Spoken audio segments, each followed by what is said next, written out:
Jangan lupa like, komen, dan subscribe ya guys. Maxon Wu, si tabib ajaib. By Kikson.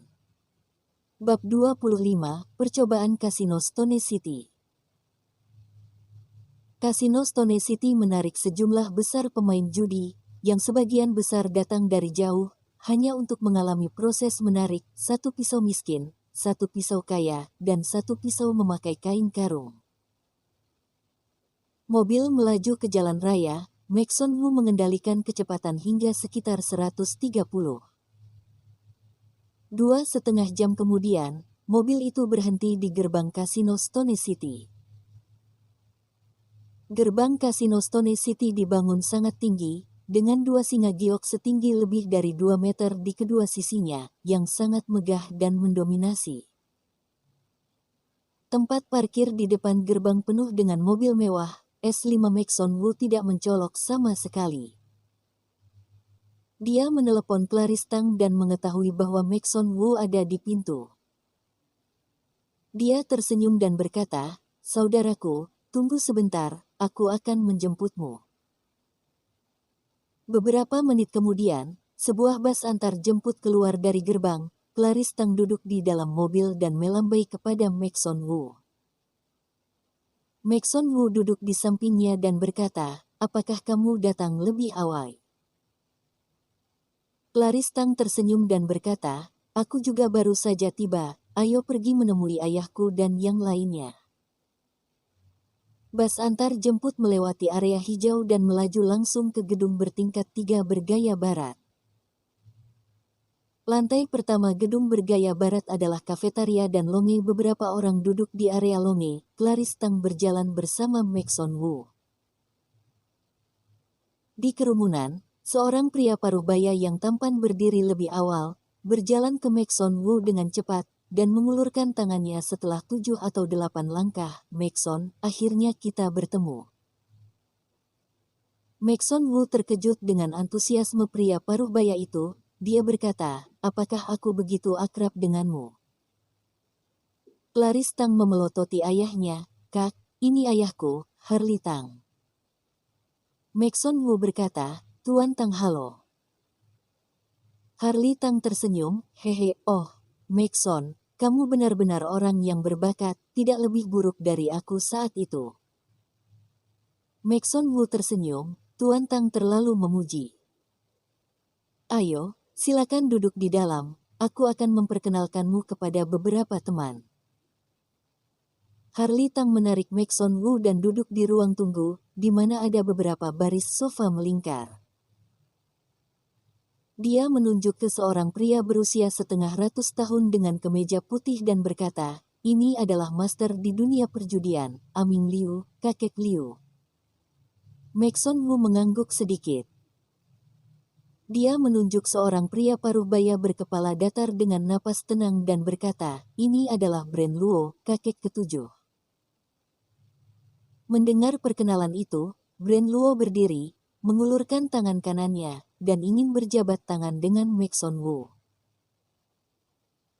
Maxon Wu juga mengulurkan tangannya dan mengatupkan kedua tangannya. Dia merasakan kekuatan seperti arus listrik, yang ditransmisikan secara instan, sangat kuat. Dia juga sepertinya memiliki reiki asteris di tubuhnya, tapi itu terlalu rumit. Dalam sekejap, Maxon Wu tahu tingkat kultivasi Bren Luo. Meskipun dia adalah master alam Qi, keterampilannya tidak murni.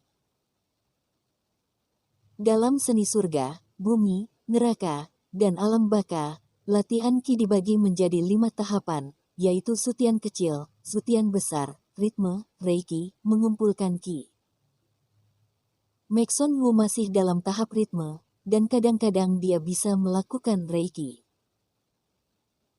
Dia tidak tahu berapa banyak tahapan dalam budidaya Qi di dunia, tetapi Bren Luo seharusnya hanya berada di tingkat menengah sutian besar.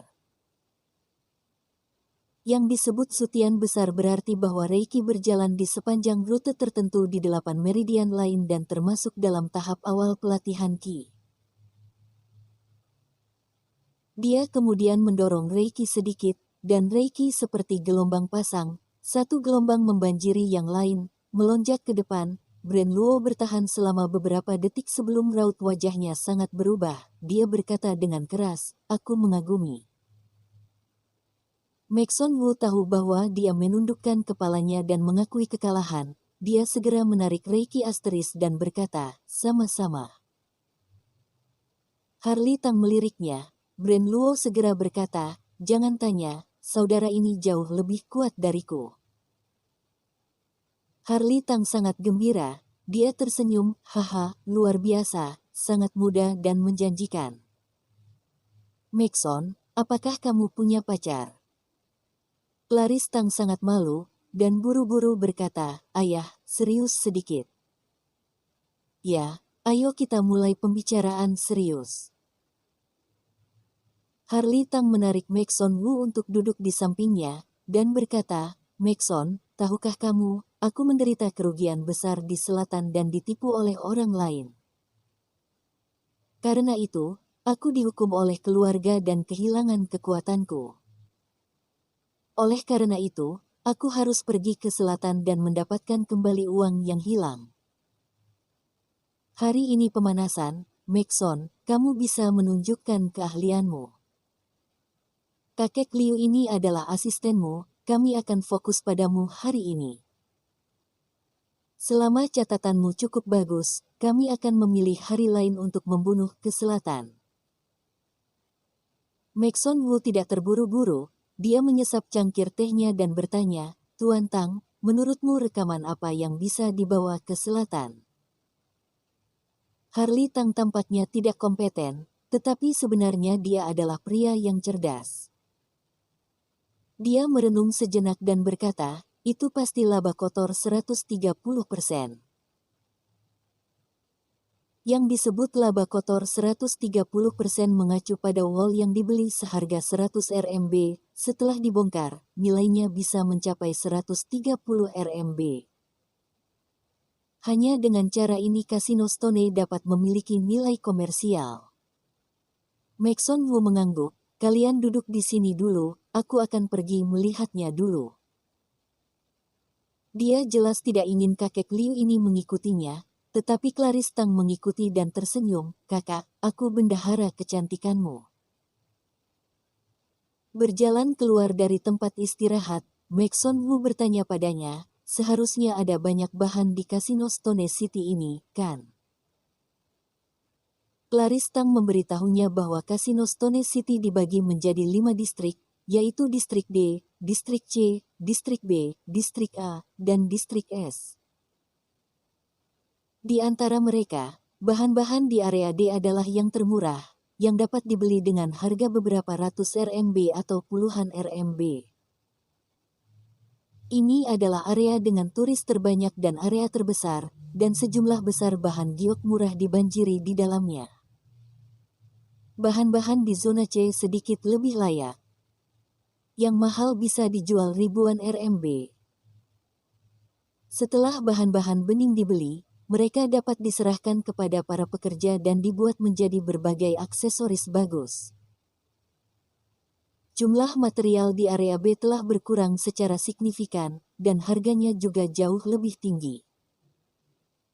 Sepotong material umumnya bernilai ribuan RMB di sini. Untungnya, kamu dapat memilih bahan-bahan terbaik di sini. Oleh karena itu, area B adalah area yang paling sering dikunjungi oleh pembeli profesional, termasuk beberapa bos di industri batu giok. Bahan-bahan di zona A sangat canggih, dan yang murah harganya puluhan ribu, dan yang mahal mungkin berharga ratusan ribu atau jutaan RMB.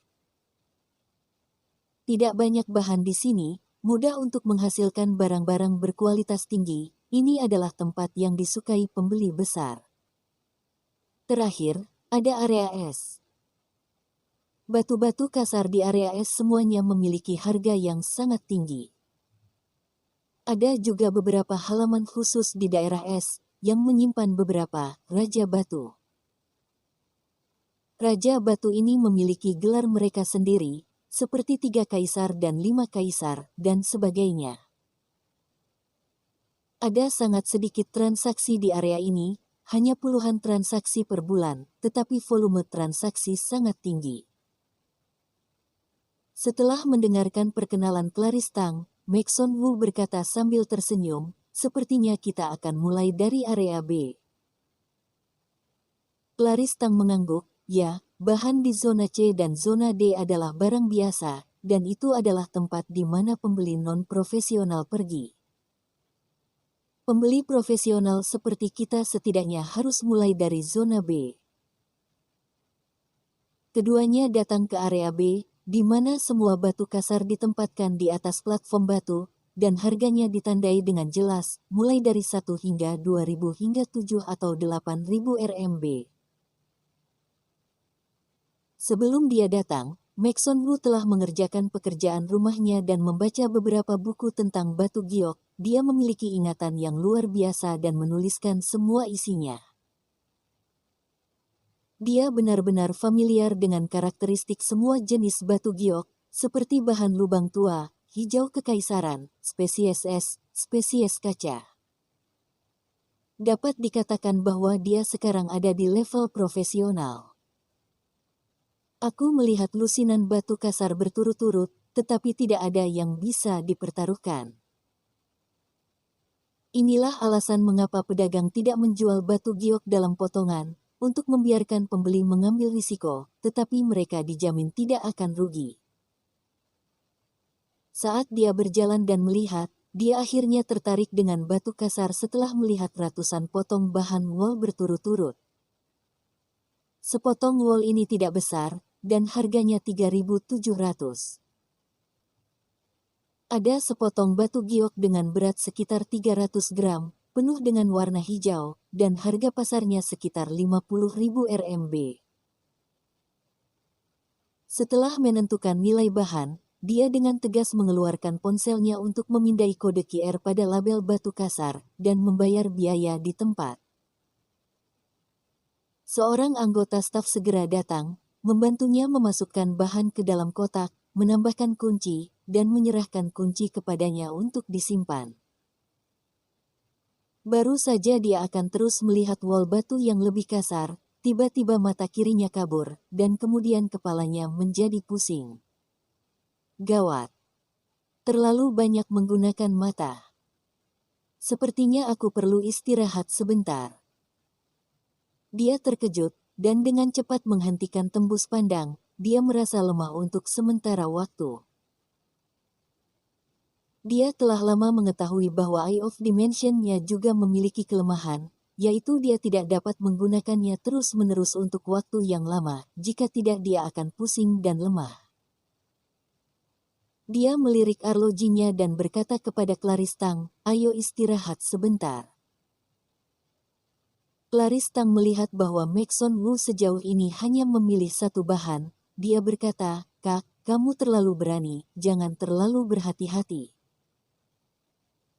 Maxon Wu tersenyum sedikit, aku membawa 900.000 RMB di tubuhku, aku berencana untuk menghabiskan semuanya. Agar tidak kehilangan uang, tentu saja aku harus berhati-hati.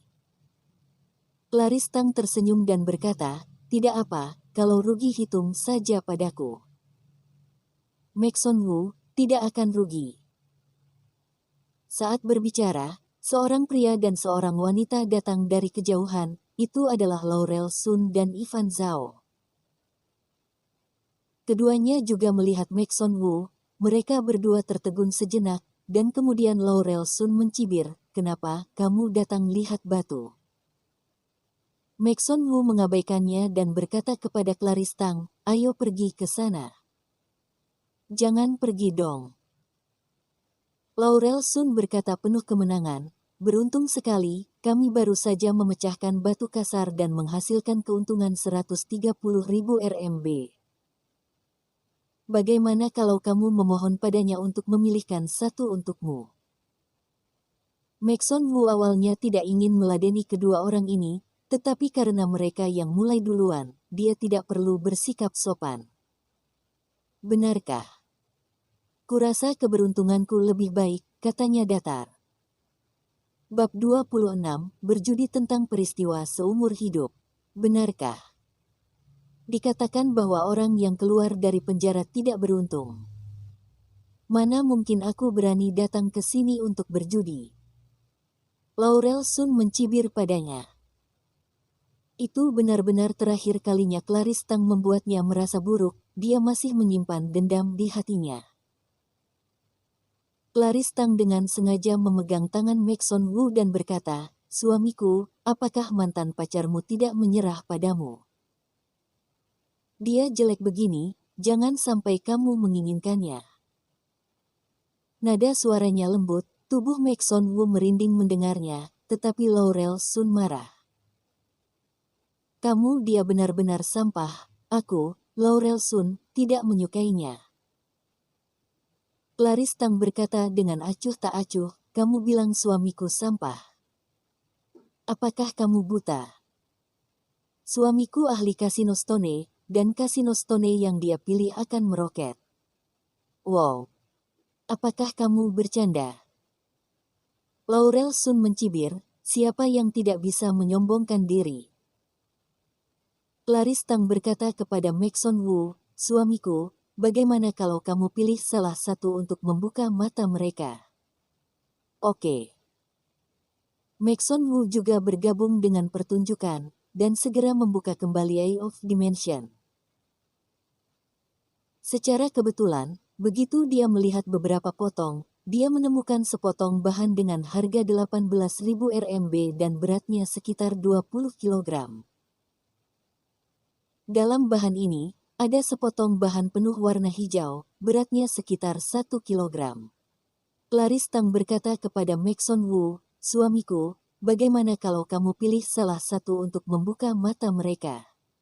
"Oke." Maxon Wu juga bergabung dengan pertunjukan, dan segera membuka kembali Eye of Dimension.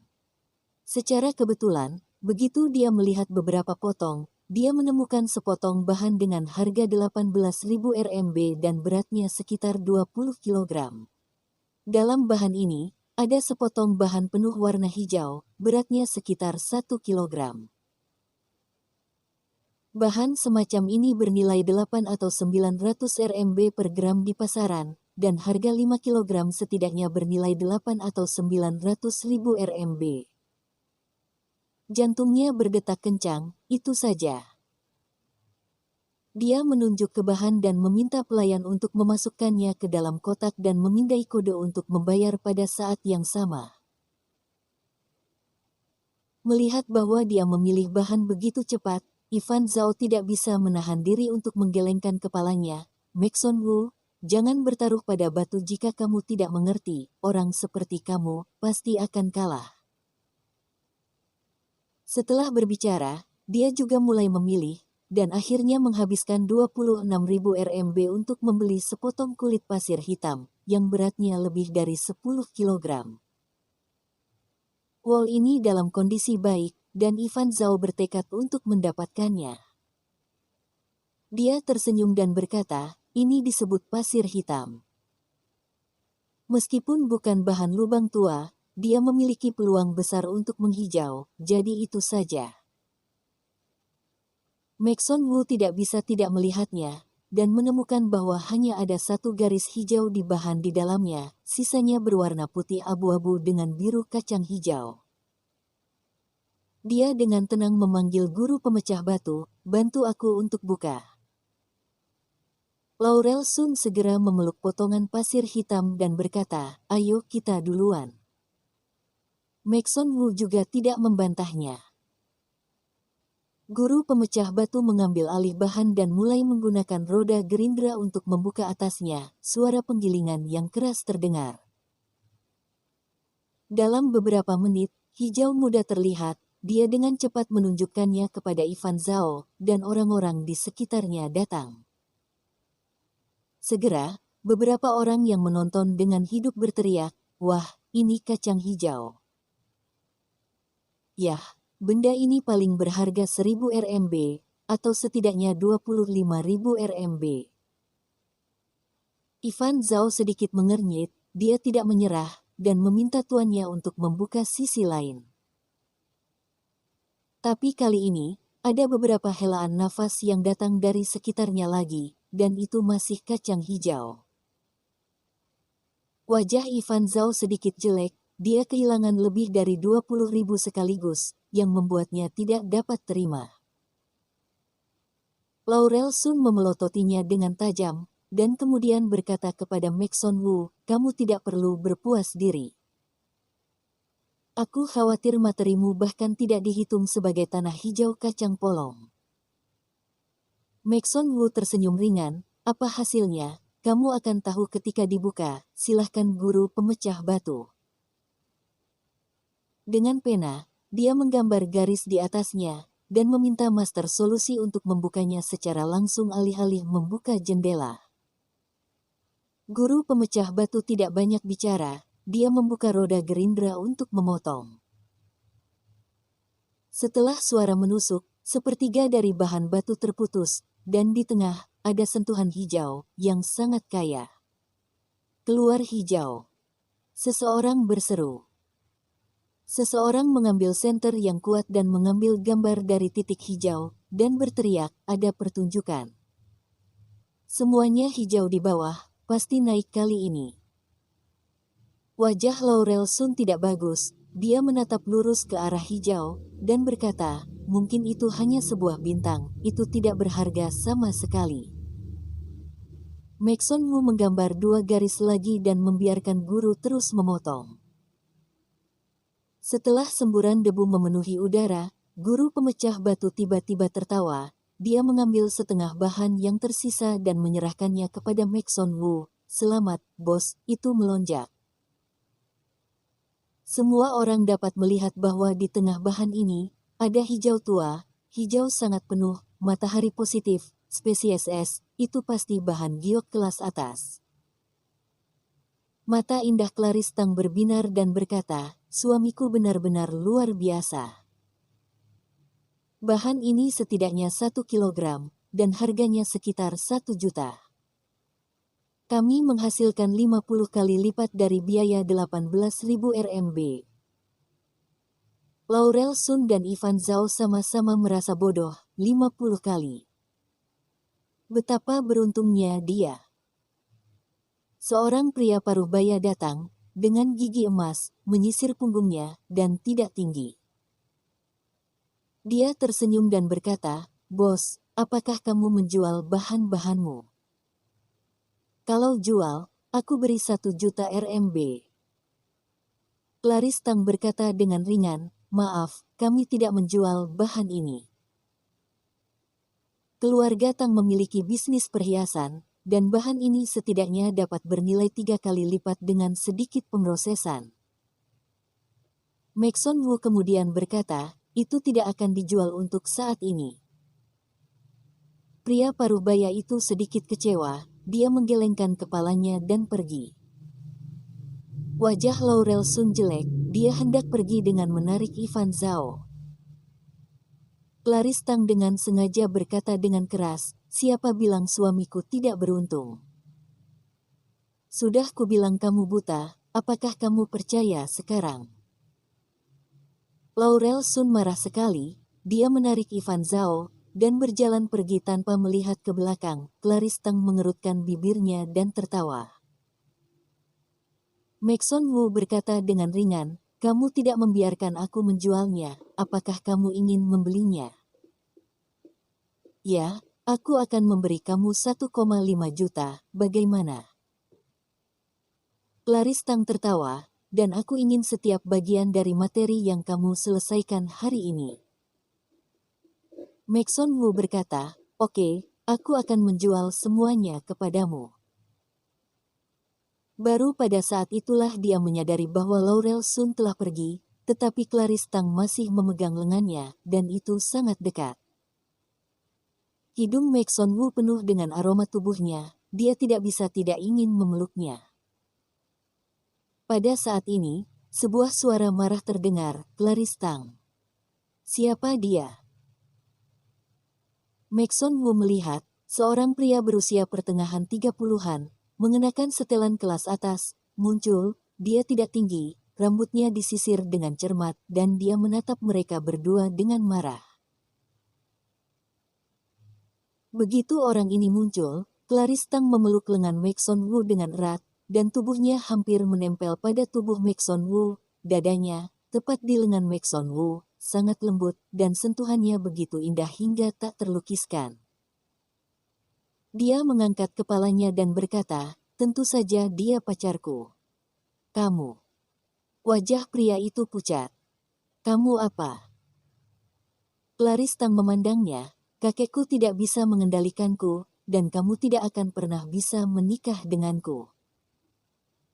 Pria itu tiba-tiba mencibir, Clarice Tang, kamu membuatku kesal.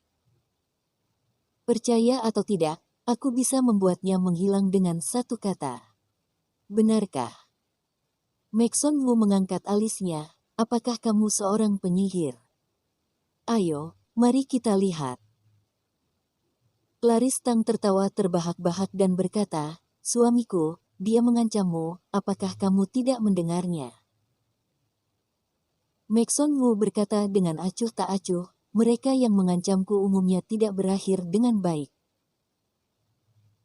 Clarice Tang, identitasnya tidak sederhana, dia adalah putra tertua dari keluarga Jin, salah satu dari 4 keluarga terkenal di Yunjing, namanya Daniel Jin.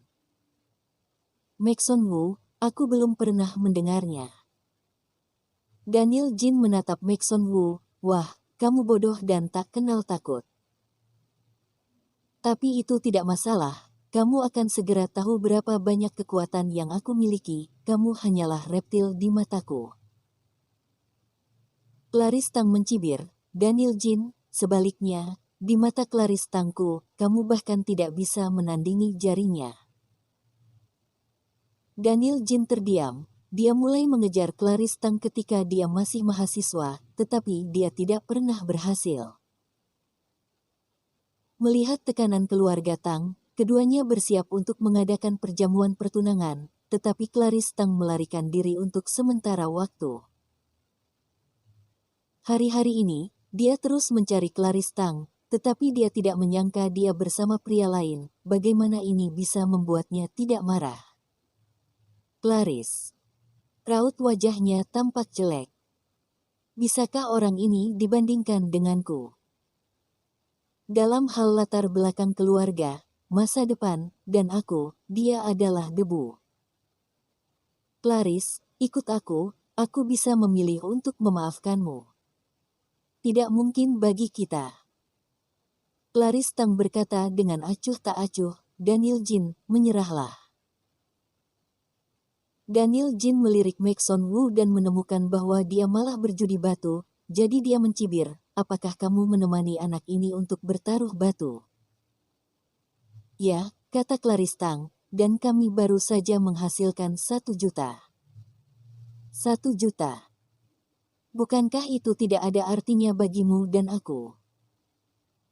Kemudian dia memandang Maxon Wu, wah, apakah kamu tertarik untuk ikut denganku ke area es? Mari aku tunjukkan, apa itu kekuatan finansial. Tentu saja. Clarice Tang berkata, Daniel Jin, bagaimana kalau kita bertaruh? Daniel Jin terkejut, bertaruh. Ya, pacarku mengambil sepotong bahan, dan kamu mengambil sepotong juga. Jika bahan yang dia pilih lebih berharga daripada milikmu, maka jangan ganggu aku di masa depan. Clarice Tang berkata, jika bahan yang kamu pilih lebih berharga, aku akan bertunangan lagi denganmu. Benarkah? Mata Daniel Jin berbinar. Tentu saja itu benar. Clarice Tang berkata, apakah kamu berani? Aku berani bertaruh denganmu.